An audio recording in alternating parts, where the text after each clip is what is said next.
Remontez le temps avec Sœur Consolata tandis qu'elle raconte l'histoire pittoresque de sa première rencontre avec le Padre Pio. Restez à l'écoute pour entendre l'histoire.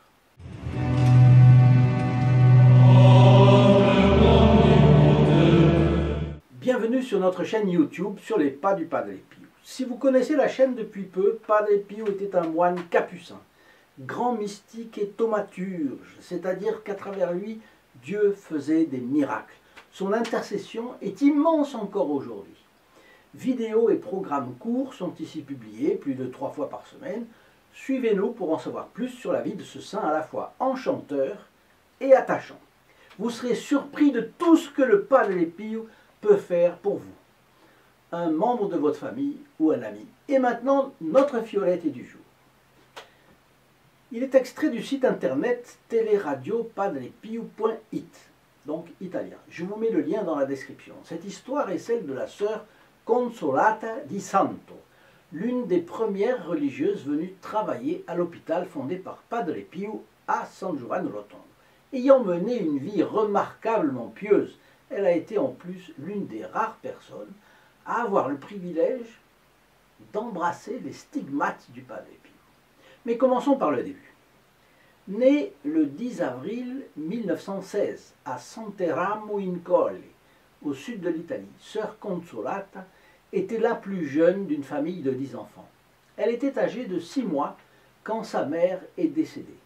Celle-ci se trouvait sur son lit de mort et le prêtre en train de lui administrer l'extrême onction, le sacrement des malades, quand elle a confié tous ses enfants à Notre-Dame.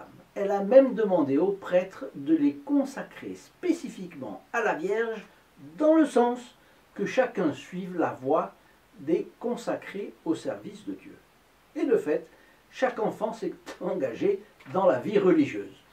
Et ça, des 10 enfants, cela a donné ou des religieux, ou des prêtres, ou des religieuses. Ce qui ressemble à un miracle. Je ne sais pas ce que vous en pensez, j'ai l'impression. Ça ressemble. Dites-moi dans vos commentaires ce que vous pensez, si vous trouvez cela aussi ou non. Mais continuons. Le 21 septembre 1936, sœur Consolata entre au couvent. Elle se joint à la congrégation des apôtres du Sacré-Cœur de Jésus. Et elle a alors 20 ans. C'est à ces religieuses que le Padre Pio va demander de servir les malades de la Casa Sollievo della Sofferenza à San Giovanni Rotondo. Nous les retrouvons 19 ans après, donc le 23 septembre 1955, 6 mois avant l'ouverture officielle de l'hôpital. Sœur Consolata, accompagnée de sa supérieure provinciale et d'une autre religieuse, arrive à San Giovanni Rotondo. Elles ont été les 3 premières religieuses à servir à l'hôpital. Sœur Consolata se souvient de leur première rencontre avec le Padre Pio le lendemain de leur arrivée. Et elle raconte. Le père Carmelo d'Assessano, nous a emmenés pour rencontrer le Padre Pio au couvent. Nous avons attendu dans une salle de la maison des hôtes. Nous étions 5 personnes dans cette petite pièce. Soudain, une main a tapé à une petite fenêtre qu'il y avait là et qui communiquait avec une autre pièce. C'était le Padre Pio qu'on voyait à travers les vitres. Alors nous avons essayé d'ouvrir la fenêtre. Ça a été en vain.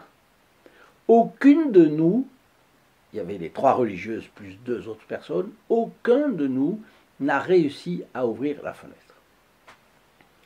Le père Carmelo d'Assessano, gardien du couvent entre 1953 et 1959, et là l'événement date de 1955, est finalement sorti de l'autre pièce en souriant.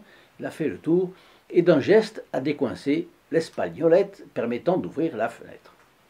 Padre Pio nous a regardés avec un beau sourire et nous a accueillis en plaisantant. Alors, comment saurez-vous soigner nos malades si vous n'êtes même pas capable d'ouvrir une fenêtre?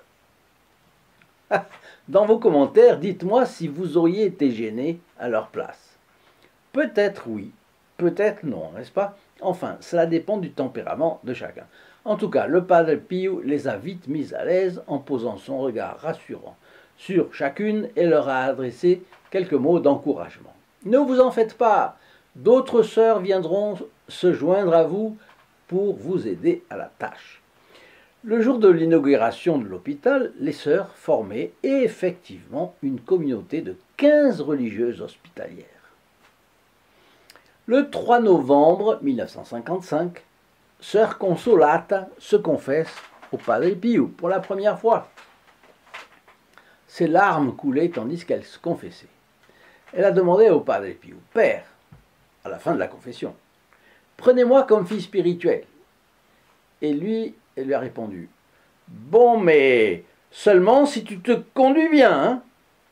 Avec un geste de la main comme ça. Une autre fois, au confessionnal, elle a montré une audace incroyable. Elle a demandé au padre d'embrasser les blessures de ses mains sans sémitaine. Alors, c'est ce genre de choses que le Padre Pio n'aurait jamais accepté sans discerner une grâce spéciale pour cela. Mais elle devait être innocente, elle ne faisait pas ça pour la galerie, pour raconter après qu'elle avait embrassé, je pense que pas du tout. Sa première réponse a été ambiguë, la réponse du Padre Pio, mais pas un refus. Il a regardé, il a dit, mais devant tout ce monde. Et puis il est resté silencieux. Donc elle n'a pas insisté quand même, elle avait poussé le bouchon un peu loin. Et le lendemain matin, sa messe s'achevait, la messe du Padre Pio. Et un de ses confrères avec lesquels il avait dû s'entendre au préalable, c'est elle qui raconte, me pressa. Dépêchez-vous, Consolata, allez voir le Padre Pio. Ah, bon, alors, sans hésitation, elle s'est approchée du padre, ça devait être dans la sacristie. Elle s'est agenouillée devant lui, le Padre Pio a tendu les mains et sœur Consolata a embrassé ses blessures, donc les stigmates. Ou au moins, il n'était pas sanglant, je pense, mais à ce moment-là, mais elle a embrassé les blessures. Padre Pio a alors demandé, « Alors maintenant, vous êtes heureuse ?» Il a fait un sourire chaleureux et hop, elle est partie. Sœur Consolata raconte encore qu'en 1959, lorsque le Padre Pio était malade et hospitalisé, il restait dans une chambre voisine de la sienne. Et elle se souvient très bien du bruit de sa respiration lourde, signe de sa mauvaise santé. Il avait de l'asthme, il avait les poumons encombrés, on ne sait pas comment. Bah. Le jour de sa sortie pour revenir dans son couvent, il s'est fait pourtant un devoir de passer près de sœur Consolata pour lui demander comment elle allait. Et elle dit elle-même, « Pouvez-vous imaginer la situation ? Malgré ses immenses difficultés, ses soucis, etc., le Padre Pio a toujours fait preuve de compassion envers les autres. » Sœur Consolata l'a chaleureusement embrassée et lui a baisé les mains, et un moment dont elle s'est toujours souvenue. Sœur Consolata a consacré 2 décennies de sa vie au service des malades de l'hôpital de San Giovanni Rotondo. 2 décennies, 20 ans. Et à l'âge de 59 ans, cependant, en 1975, donc le Padre Pio était mort depuis plusieurs années, il est mort en 68, elle a voulu quitter San Giovanni Rotondo pour rejoindre un monastère de Clarisse, où elle pourrait mener une vie isolée et contemplative. Et effectivement, vous le savez, l'ordre des Clarisses, ou ordre de Sainte-Claire, est un ordre religieux franciscain contemplatif pour femmes. Selon ses propres mots, sœur Consolata a dit la chose suivante. Après 20 ans, j'ai ressenti le besoin de me retirer dans la solitude pour une sainte mort. Je pensais que j'allais mourir dans les 2 à 3 ans. Sœur Consolata, en réalité, a défié toutes ses prévisions parce qu'elle a vécu jusqu'en 2018, c'est-à-dire qu'elle a atteint l'âge remarquable de 102 ans. Alors je prends quelques instants pour vous remercier, vous, membres de notre groupe des protégés du Padre Pio, pour votre aide financière et votre soutien continu. Vous rendez ces vidéos accessibles à tous. Les commentaires qui nous sont adressés le sont aussi bien à vous qu'à l'équipe qui organise ces vidéos. Nous vous remercions donc très sincèrement parce que nous savons que sans vous, cette œuvre n'existerait pas. Que Notre-Dame, la bienheureuse Vierge Marie et le Padre Pio vous en récompensent abondamment dans le ciel évidemment, mais aussi déjà sur cette terre. Hein, on ne va pas bouder notre plaisir. Déjà sur cette terre, d'ailleurs l'Évangile dit cela, pour les bonnes œuvres, notre Seigneur remerciera déjà au centuple déjà sur cette terre. D'un autre côté, il est évident que certains de mes auditeurs ne sont pas membres de ce groupe. Et je m'adresse à eux pour leur dire quelque chose que je pense vraiment. Vous auriez beaucoup à gagner en faisant partie. Alors rejoignez-vous, rejoignez-nous dès aujourd'hui.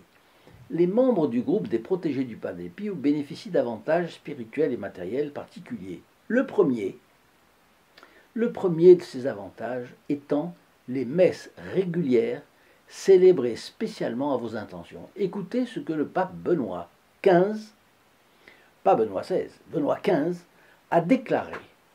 La Sainte Messe serait d'un plus grand profit pour les personnes si les fidèles la faisaient célébrer pour eux de leur vivant, plutôt que de la faire offrir pour le soulagement de leur âme après leur mort. Réfléchissons un instant là-dessus. La raison en est que les mérites de la messe obtiennent aux fidèles un accroissement de grâce qui, s'ils leur sont fidèles, leur fera rendre beaucoup mieux gloire à Dieu. Et donc, ils n'auront pas de purgatoire, ou beaucoup moins de purgatoire, et donc ils souffriront beaucoup moins en purgatoire. C'est clair. Mais le mieux, comme je vous ai dit souvent, c'est d'échapper au purgatoire tout court. Et Sainte Thérèse, vous vous rappelez, a indiqué comment. S'inscrire au groupe des protégés du Padre Pio, donc, est simple. Il suffit, pour en savoir plus, de cliquer sur le lien prévu dans la description ci-dessous. Et merci de m'avoir écouté. Restez connectés pour la prochaine vidéo sur la vie du Padre Pio. Au revoir. In nome del Padre, del Figliolo e dello Spirito Santo, e così sia. Sia lodato Gesù e Maria.